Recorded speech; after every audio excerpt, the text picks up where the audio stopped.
Coming up on one of the biggest horse racing weekends of the year, we have prep races for the Kentucky Derby at Gulfstream Park with the Florida Derby.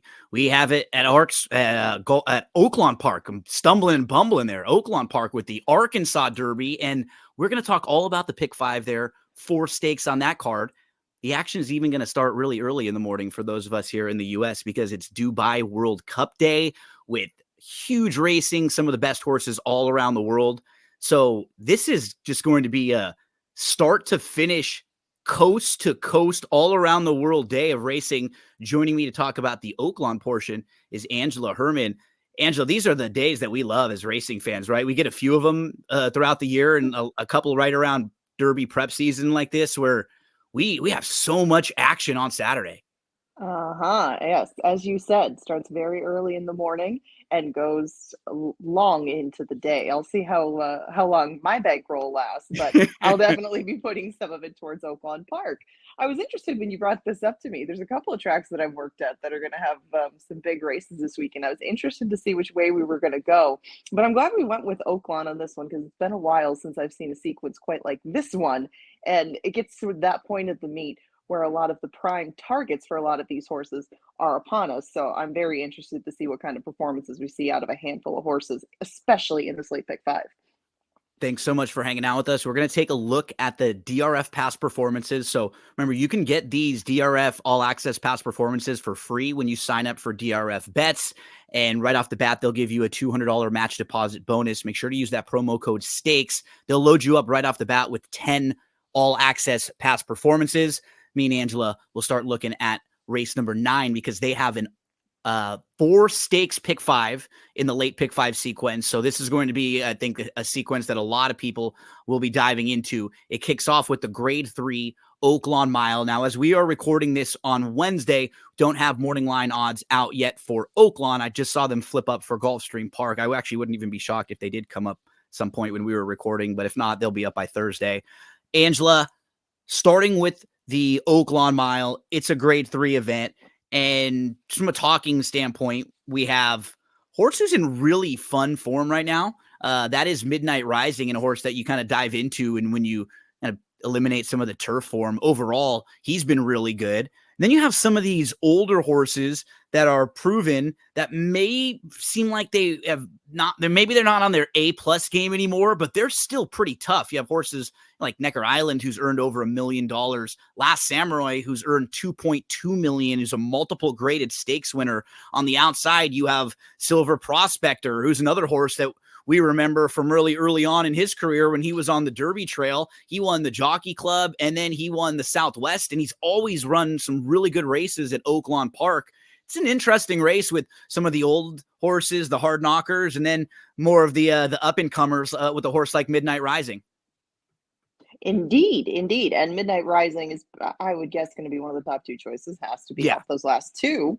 But gosh, was he impressive in that non-2. It is a big step up, but it's not as big a step as I think it would normally be because you have horses that have been flirting with grade 3 company, but aren't necessarily graded stakes types. I think that we've come across a couple of these that have found a very good spot to dip their toes into graded company, and that does fit the bill for Midnight Rising. You also have a lot of horses coming off layoffs. I mean, you go to the inside couple, we haven't seen them since December. We haven't seen the track specialist, Last Samurai, since August. He's in a new barn. He has earned the majority of that $2.2 million at Oaklawn Park. So he's one that I want to get a look at, but one that I think might take more money than one should off that kind of hefty layoff. I think he very much could be ready because his best shots do come at Oaklawn. But I was trying to find maybe a horse with his sort of style that can stay in it, like a Silver Prospector that just has some seasoning to him.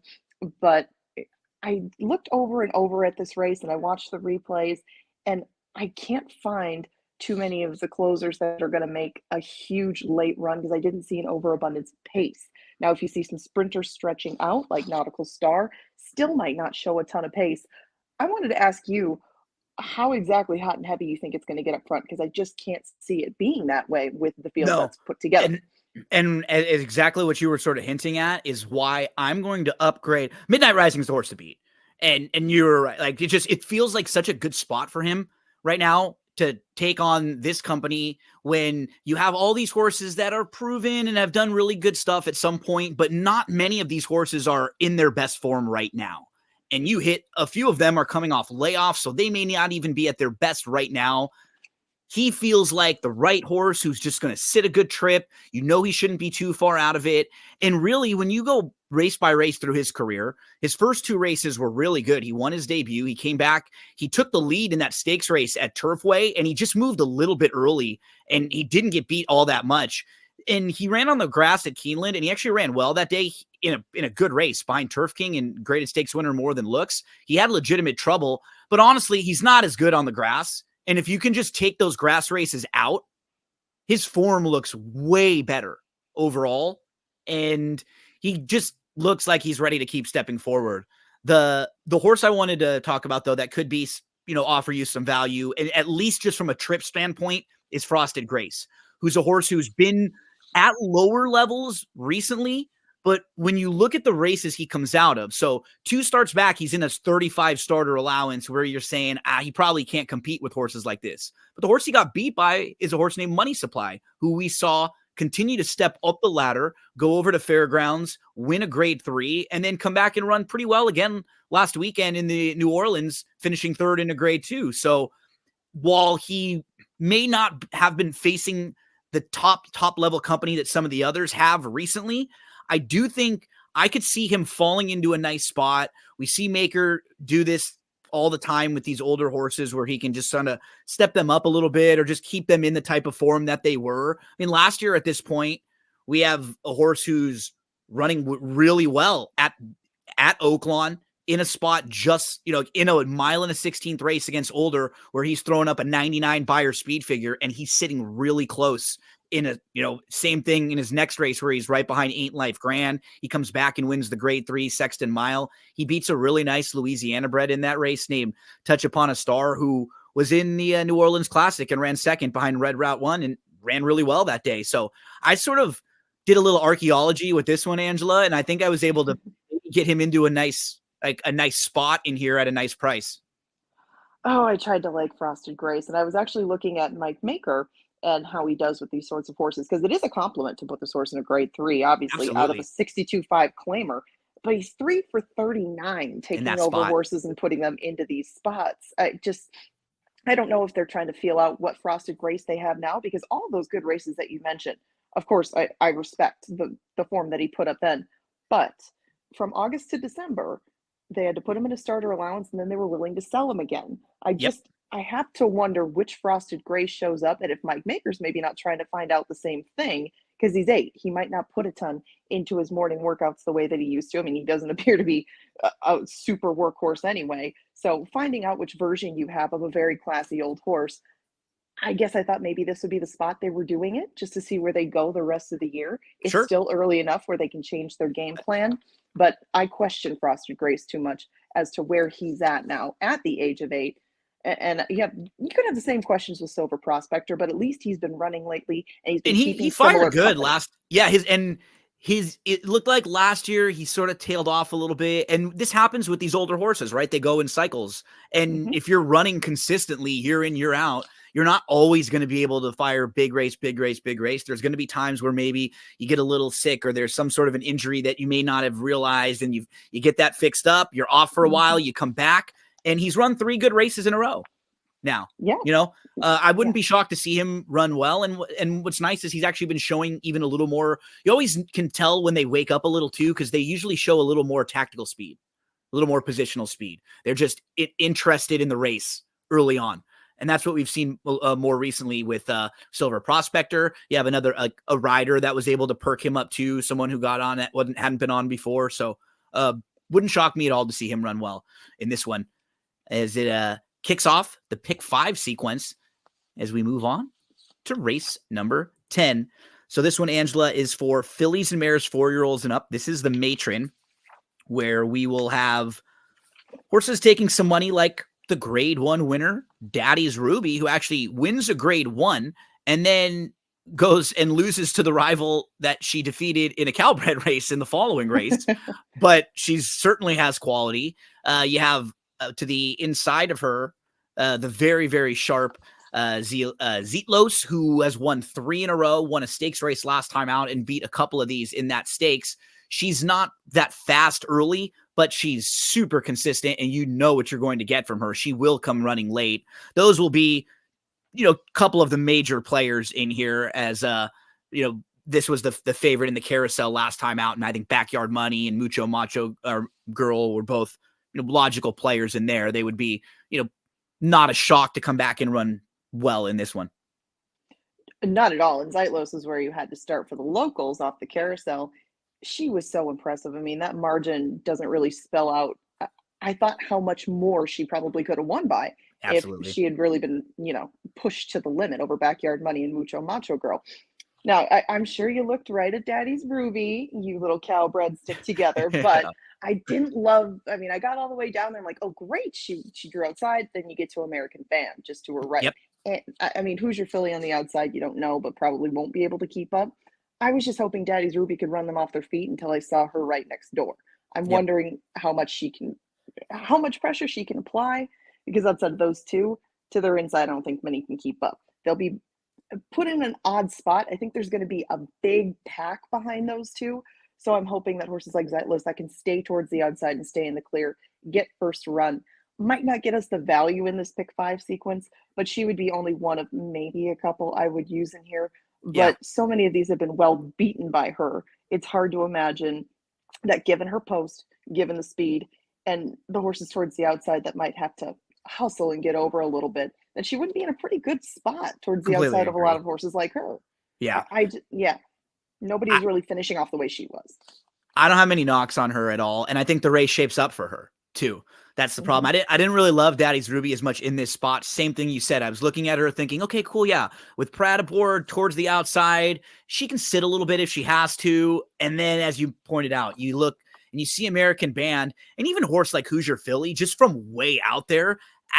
She's not as fast as some of these others, but they're going to probably have to try to use her hard early from the outside just to kind of stay in with them. And that just makes everybody go a little bit faster than they would when you have that pressure. Sure doesn't help your case. So might be kind of fresh from the outside too. Yeah. Kind of layoff.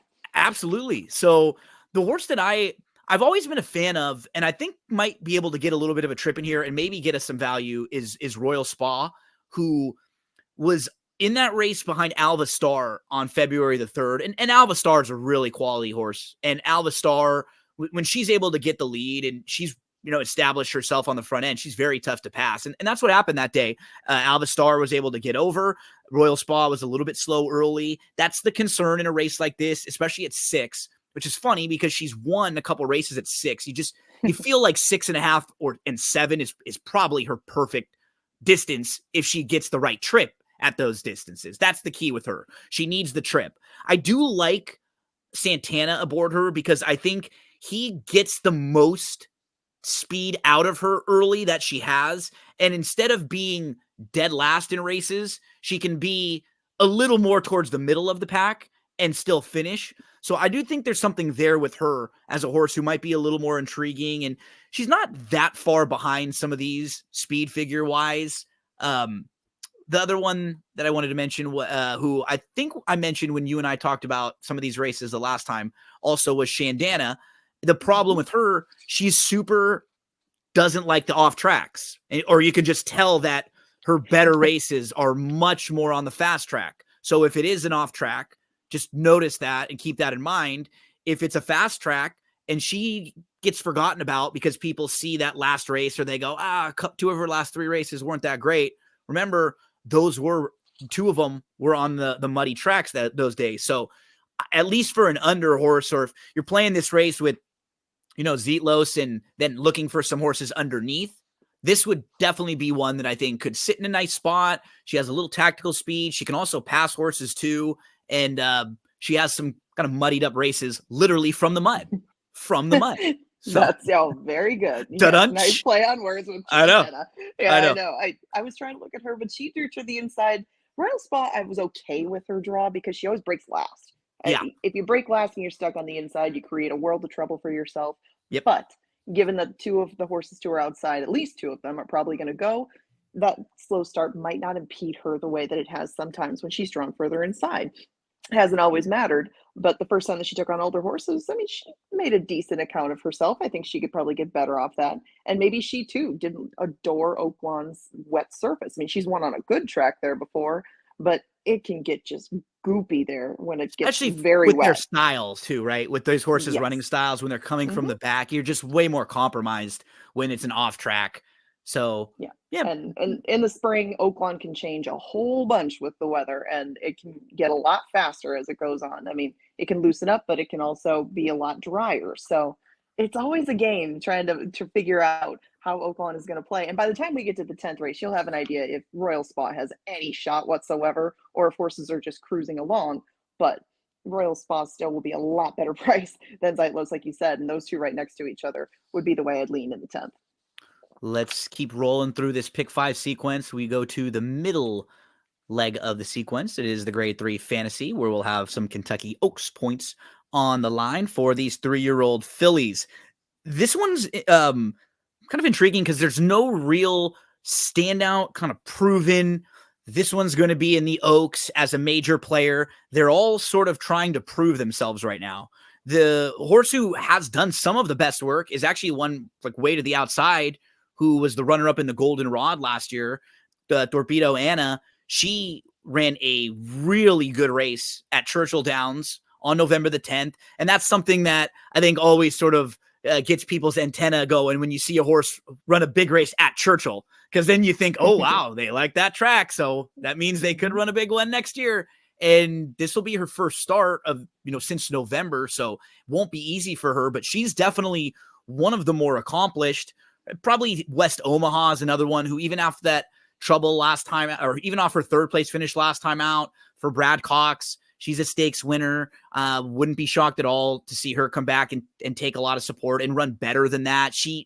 It's not like she had a bunch, just a lot of little excuses. She never was in a great spot. I still didn't really think she ran all that well, but you can see why she will run better, or she could run better. Those are probably two of the starting points, Angela, in this one. Well, and probably one of the main knocks against West Omaha is the guy in the saddle and the guy putting on the saddle are going to make her a lower price than maybe Yeah, she should be off that last absolutely. race. Yep. So, I mean, Yep. after a win at odds on, but then that defeat last time around, I have to wonder if Where's My Ring isn't going to take more money just because a maiden won the Honeybee. I was And just going to say, you had the maiden lemon, right? So we saw Lemon Muffin as a maiden win the Honeybee. And now you have a horse who comes into this race as a maiden with really good figures that fit, coming out of races where if Kinza were in here, she'd be heavily favored, right? So, oh, yeah, to say the least. so it is pretty funny when for that to be the case in this race. You can't say, well, she's a maiden, she can't win this race, because we just had a maiden win the last round of these preps in Lemon Muffin. Imagine the one, My Main Squeeze, who's a New York bred facing Open Company, but just for the connections, Pratt jumping aboard, she's won 3 New York bred stakes in a row. And, on buyer speed figures, she is really, really competitive and has some of the best in the race. She is, and I didn't love the rail draw for her, but My Main Squeeze is still probably able to get herself off it. I was curious to see if in Just My Heels was actually going to go in here. I know that they were waiting to see if she was going to go elsewhere. Another Moquette trainee is going to scratch and run on Friday earlier in the card, but she could make a big difference because there just isn't, I don't know, too much devoted speed. I know that Recharge got the lead and took them wire to wire in the Sunland Park Oaks, but she was crawling, at least for Yeah, that track. And Candy Isle had every shot at her and would not go by. I know that that's probably more of a credit to Recharge than it is to her, but I don't like how that might affect Lemon Muffin, who I am actually kind of a fan of out of that. she That, was that she was was her first right good. around 2 turns. She She was was really good. good. Yeah. Yeah. And she hadn't done much wrong before that. She had a lot of really solid races all in a row. We see this happen often with horses. And as you pointed out, with her, it's very easy to say, oh, she stretched out and then got like something changed. And that's why we saw the improvement. Was there an equipment change? Was there a surface change? Was there something? Yep, there absolutely was with her. And there's no reason to think that she can't come back and run that same race again, because she really did handle like that field, and she dusted a lot of them pretty easily. One that Because kind of what you're pointing out, like I'm very confused a little bit by what the pace will be in here because I don't think they're going to line up. So I do want to include a couple that I at least feel like should sit okay trips. The one that I thought was intriguing, and maybe she'll get over bet too because people will see turn out the Tarifa running line in Body Ya, who comes in from Fairgrounds, Yeah. was in the race that was taken off the turf last time. It was just a field of 4, but I did like the fact that in a small field, when they had to use more tactical speed, they were able to do that. And that is like a weapon that they can use. Some horses can't do that. Some horses just don't have the ability to do that. And same rider that was aboard was able to place her early in the race. So she might be able to just sit in here, and you kind of look at her last 4. Okay, she was on the grass a couple times. She ran into a really nice horse named Boot Shoes. Then she was off for a few months. She comes back. Her 3 dirt races going long are all pretty solid. And she seems like she's improving right now and taking steps forward. And like we said, there's not any monsters in here. Nobody like scares the heck out of you. It's just finding the right horse that could get the right trip. Yeah, and there might be monsters. We just don't know it Yeah, yet. no, There's you're just right. not a lot of established form with them. Body, Yep. You can pick the hole in her that, well, she ran in a 4-horse off the turf race last time. Of course she should have run that race. Yep. And that's fine, but it stacks up a lot better against these than it probably would in some other years. And Torpedo Anna that you touched on the outside would be the way I might go if she had run since one race. Run. Only one a few race. horses have run since there. Yeah, only Yeah. a few. Jin came back and won, but Intricate was a tad disappointing.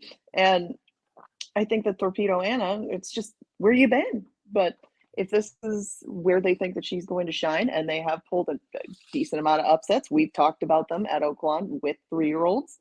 Torpedo Anna won't be a huge upset if she wins, but she could definitely be a player. And it's just looking for a new face, I think, as we continue to look up and down here. We're not really looking at too many from the Honeybee because it didn't blow you away. It's just outside of Lemon Muffin, I'm trying to find somebody else to fill out my exotics. If West Omaha again didn't have the connections that would drive her price down, she'd be plenty appealing. But sure, I don't know where she's going to fit in if she gets in traffic again. She seems like a she's a solid horse. I just think she really wants to sit that nice trip, not too far off. I don't know if she wants to come from way out of it, and be passing a ton of horses. And like we saw with her having to maneuver, she's going to be over bet too. It didn't seem like there was that much to excuse from that either. I thought she still should have run a little bit better that day against that particular field. I was trying to make cases for like the horses next to each other, Midshipman's Dance and All Things Go. All Things Go comes out of the sprint race where she was able to sit and she opened up and she was impressive that day. Midshipman's Dance, she had a little bit of sneaky trouble. She got kind of hooked wide into the turn and she kind of had to back off and settle. She made an early move and she was not that far out of second in that race. Like of the horses, I would give her a shot maybe to improve like as the ones behind Lemon Muffin, but we're kind of talking ourselves into, a lot of question marks, right? Yeah. Well, and this is just going to be a race that you might have to spread. And I mean, not all button or anything like that, but you just got to really be forgiving for some of these things. Like Body Yacht, normally I wouldn't look at a 4-horse race and go, No. oh, terrific. But, she still has run well enough doing what she's being asked to do, where a lot of these haven't shown that sort of form. You can't create it for them. She's at least shown it. So, and that's why I'm looking for mostly fresh faces. We get to the maiden who's legitimately live in here. Where's my ring? Coming out of the Santa Isabel behind Kinza. That was, it's a fun race to handicap. That's race number 11, the Fantasy. It's right before the Grade 1 Arkansas Derby. So Kentucky Oaks points are on the line in the Fantasy, and the Derby points are on the line in the Arkansas Derby.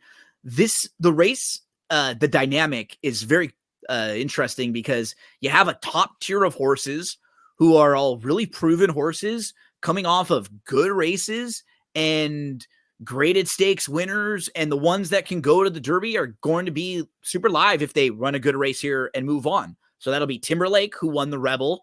That would be Muth, who won the San Vicente, was the runner-up in the Breeders' Cup Juvenile. We know that the Bob Baffert runners cannot run in the Derby, so for a horse like Muth, it would be the Preakness. That would be the goal for him, or the Belmont, and then other summer races.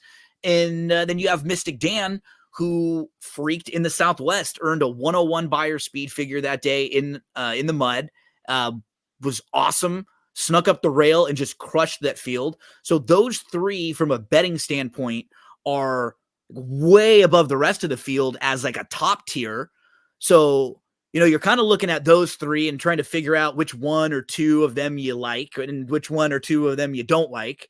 And then you're trying to find if you can find another price or two of the next grouping of horses. That's sort of how I handicap this race, at least. And all of these horses hoping to get some Derby points so they can run in 5 weeks over at Churchill Downs.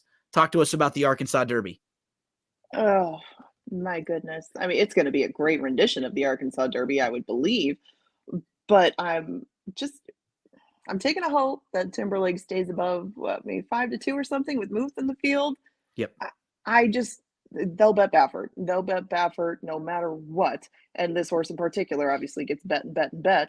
Juan Hernandez came out to ride him. There's great works in tow. There's nothing wrong with him other than the price. But I just never really been that wowed by him overall. I don't know if Bob has either, honestly, with the way you see the way he kind of places horses and you kind of hear the way he talks about particular horses just with quotes and stuff in articles. But it's never to me come off like this was the one that he thought was the bet or one of the better, or that he really was as high on. He shows up and runs really well. But I'm also a little concerned too with, one, distance, and two, if he's 2 lengths out of it or has to be anything farther back than he's been, is that a trip that he really wants? And if not, is he going to get caught up in a pace battle here or be going a little too fast early on? But who will battle with him? That's the question. With Time for Truth and Just Steel, maybe, if Just Steel feels like it, there's just some maybes who can go out there and push him. You know what you're getting with him, and it really makes him the horse to beat, and that's unfortunate. But Timberlake will be probably my single in here. He finished off the Rebel beautifully. It looked like there was more coming. He was running away from anybody who would have been a threat to him that lands in here. And I don't see how second off the layoff, this horse is going to regress too much. I don't see a huge bounce coming with Timberlake. If he does, he'll be up the street, but he's put together the same Avier figures person. He's done it back to back to back, and he's supposed to get better at 3. So he's supposed to take a step forward here. Maybe last time he should have, but he was ultra impressive the way he finished that off. He did not look worse for the wear. He didn't look tired. He didn't look like a horse that had been off since November. So as much as I tried to beat him that day, I had a good contest horse for some dough, but he was the goods. And Timberlake certainly looks like he's been acting like the goods ever since then. So with some questions with me, less questions with the inside horse. Oh man, they've run well enough to get to the prices that they're going to be at. So I guess I take the better of the two in Timberlake and move along. I very much agree. I think of the short price horses, I much prefer Timberlake than what you're going to get with Muth or Mystic Dan, who's going to take a lot of support in here too. But Timberlake, what I like, I was trying to beat him also. It was a perfect race off the bench for him to set him up for a step forward. I actually like the fact that early he was, 5th or so, kind of in between horses. He waited, he moved 4 wide. It was a good ride. He wasn't in a bad spot, but he did have to kind of sit back a little bit. He wasn't just right off a leader, getting the most perfect trip in the world. He did have to do some maneuvering. He looks like he's grown up a little bit, and everything that I've seen from him since then has been progression. No, you don't hear about anything missing in the morning. We had a little bit of a hiccup. We had to step back with him. If this has been his plan, he's been planning for the Oaklawn races. I like him the most of the short prices. I think he's the horse to beat by far. And I'm going to do, I think, similar to what you did in at least one ticket where I'm singling him.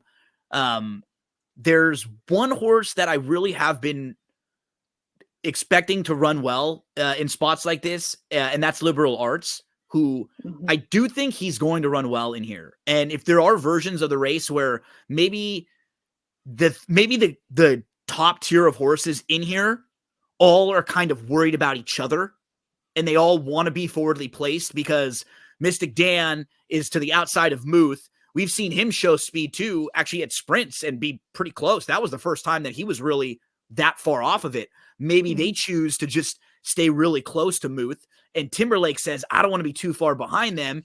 That brings a horse like Liberal Arts into the picture, who should be much better second off the bench, probably better on a fast track, even though he's run fine on off tracks. I'd imagine he'll be with the fast track and a fast pace. He'll run really well. And even if he runs, third in here, he's the type of horse who I will probably use at least in under exotics at Churchill on Derby Day, because he's the type of horse who I know will pass horses in that race, has run well at Churchill. And this is a really interesting race for me as a fan of his from kind of last year, just wanting to see, okay, has he progressed now? Is he going to be able to be competitive with these? Can he sit a little bit closer in a race like this and not have to be 9th of 11? Can he sit 5th or 6th now and show some of that maturity and growth? I hope he's, for my fantasy team, as good as I want him to be for at least underneath spots and picking me up some points in a couple of my fantasy horse racing leagues. Derby was just exactly the impression that I got from Liberal Arts that day that we talked about the Southwest before. Carbone, some were still trying to finish, but Liberal Arts was, I know, the horse that you were very fond of, and he, even though he doesn't come flying, he'll eat up ground and he'll eat up lengths and he'll pick up tiring horses. It's all you really need in the Derby. Maybe not the Arkansas Derby, but there could definitely be some tiring ones that he'll pass up and get a piece. He is a good check cutter. And Liberal Arts, I think, even with more distance, I would be even more interested in him. A mile and an eighth is fine, but Dymatic, a horse between those two. That was the other one, right? Yeah, well, he's another interesting one because he was so difficult in the Rebel. I mean, head in the air around the first turn. I mean, he did not like the rating at all that Tyler Gaffleone tried to give him. Didn't finish off very well. And I would be surprised to see him a little bit closer to the pace, too, if it ends up being somewhat pedestrian.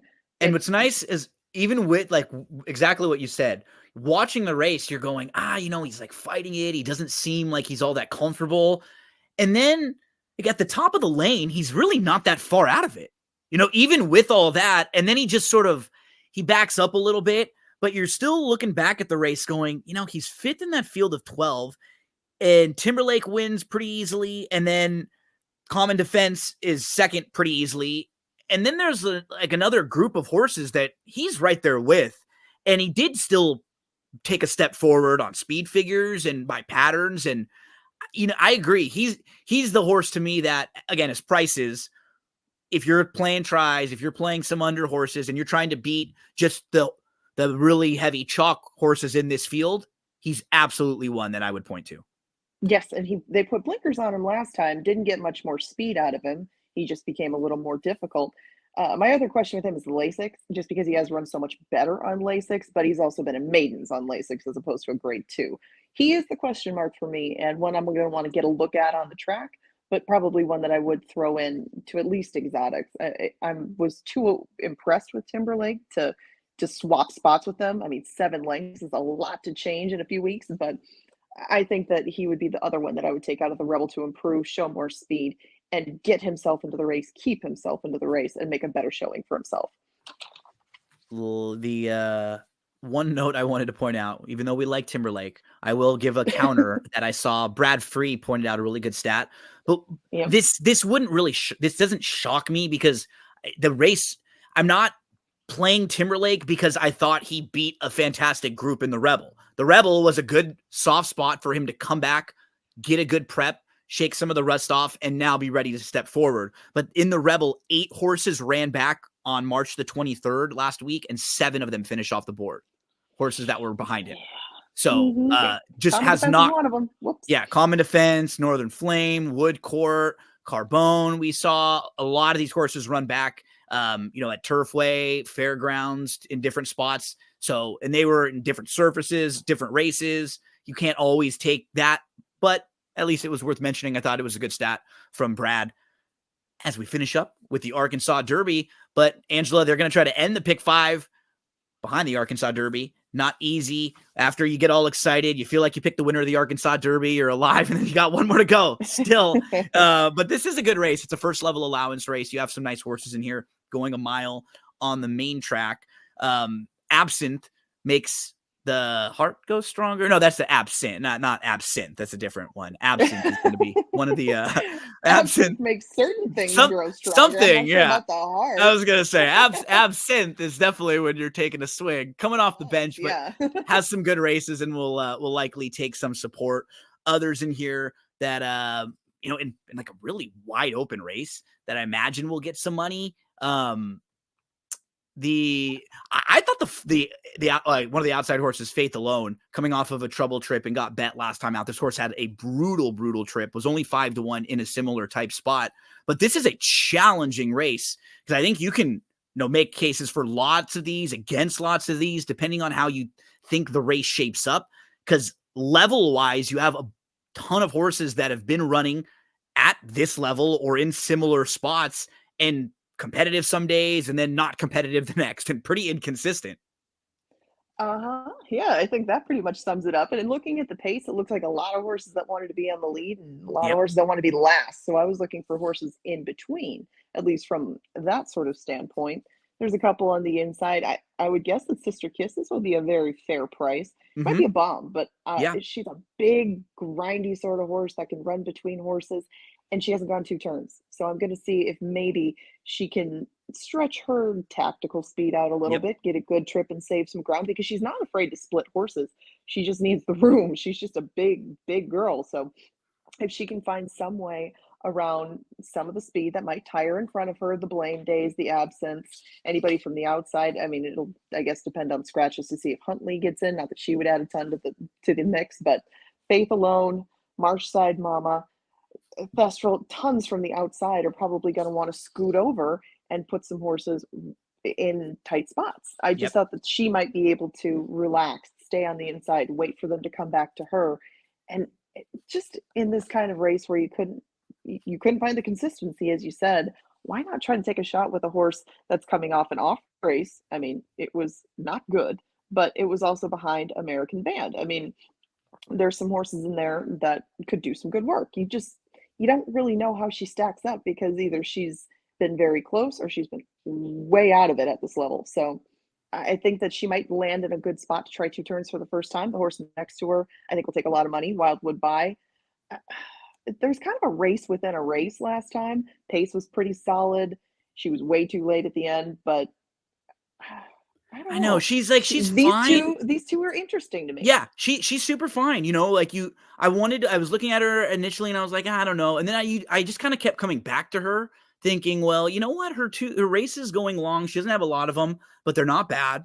So she probably has a little more upside and she shouldn't be too far out of it. Like we're kind of talking ourselves into the trip that she might be getting, That was that February 18th race where she was yeah, too close or too late. yeah, Last time she was in a much more realistic spot where I'd expect her to be today. yeah. And she had a little trouble that day. On December the 30th, she was in that race with Backyard Money. And if we go through Backyard Money's past performances, we see that was the horse who was second in the carousel, who's a nice mare now at 5. So that's a good measuring stick for her at a level like this. Yeah, she definitely fits here. It's a really difficult race. I agree. Blame Day. Like I want to like her a little more too. I'm worried that she's going to get too caught up in the pace. I just wish she could sit. Her race, it's when you look down that you do see that the race going a mile and a 16th on the dirt, she did win when she was able to establish the lead, but they didn't go that fast that day. And I feel like they're going to be going faster than that here. And that's what does hurt her a little bit with the projected pace that we see. And then I agree with you in that it's kind of hard when you get to some of the really deep closers. You have horses like Let's Duet and Malibu Smart, or even Key to Success. And you're just, you're wondering how far back are these horses going to be? Right. It might pan out to be kind of one of those races within a race where there's a big pack up front that are trying to slow the pace down, but they end up maybe using themselves and don't go that slow. And a lot of closers that are going to be lollygagging around at the back. And you get some horses in the middle that can get the jump on them and maybe at a price. With these kind of conditions where they either take turns or they just They run a good one, run a bad one, haven't done this. They've been on a different surface. They've come from a different track. I mean, horses like Faith alone has done all of her best running at Remington Park. Yeah, Outside of that's what's there, she's hard. You hit the don't know board if it once. was just she had legitimate trouble, but the problem is that doesn't mean she's going to be able to come over here and compete. We haven't seen that Right. from her. Yes. You know? So, I mean, yeah, you've seen just horses change hands a lot from some of their good performances to some of their lesser performances. So, no matter who you land on in the 13th, I'm not trying to waffle too much because I'm going to take a shot with Sister Kisses, but give yourself room to be wrong because Yes. with the lack of consistency that they have, make sure that you include more prices than you probably initially thought you might because Yeah. it's just one of those kind of races. Try not to include a ton of chalk. They're going to get overbet. They might not get those perfect setups that they've had in recent times that are going to make them those prices. And I think the 13th is an opportunity for a price to close out the pick five. Yeah, not an easy way to end the pick five sequence on a big day of racing at Oaklawn, on a big day of racing all over the world. I was going to say country, can't even say that because Dubai will be watching early in the morning. What are you going to be doing over at Canterbury? Anything happening on Saturday or coming up this week? Oh, Saturday we have the Road to Kentucky, and this week it is Gulfstream, and you got to get there early. It's a free contest to play. It's $10 if you want to play in the side pot. We try to emphasize that week in and week out. It is going to be a fun day. It's going to be action from start to finish. We're going to open up real early. You can come bet at the Dubai World Cup there if you want. You can stay all day long, bet all the races, play the contests. And we got a lot of racing around the corner. I mean, we were just having a meeting right before I started talking to you with stuff coming up for live racing. We'll start on Preakness Day, but it's going to fly up until then. If you do make it up to Minnesota, make sure you check out some of the events before live racing. And we got a whole schedule rolled out. I don't know if you know Pete Aiello. We just announced some concert series. There's one of his favorites coming up here. That's going to be announced pretty soon. I won't say who that is, but Oh, a little a, tease. a lot of the live events that have just come onto the schedule are going to be put out soon. So keep an eye on CanterburyPark.com for all the details with all the shows that we have, the live racing details, and everything in between. That's all I got. Angela, thanks so much. It's always a blast talking races with you. And let's plan on linking back up Oaks and Derby weekend, and we'll look at a couple of big races on the undercard and talk about the Oaks Derby. Hey, if not before then, sounds like a deal. Thanks so much. We'll be following along with you, and as you get ready for Canterbury, hope everything goes smoothly for everyone over there on your end, folks. Good luck this weekend playing the races at Oaklawn Park. I'll also have a video coming out for Gulfstream if you want some help. Barry Spears joins me to talk about a lot of the big races over at Gulfstream on a huge stakes card over there. So let's have a blast this weekend. Let's crush it. Let's make some money. Good luck to all of you. I'll talk again real soon.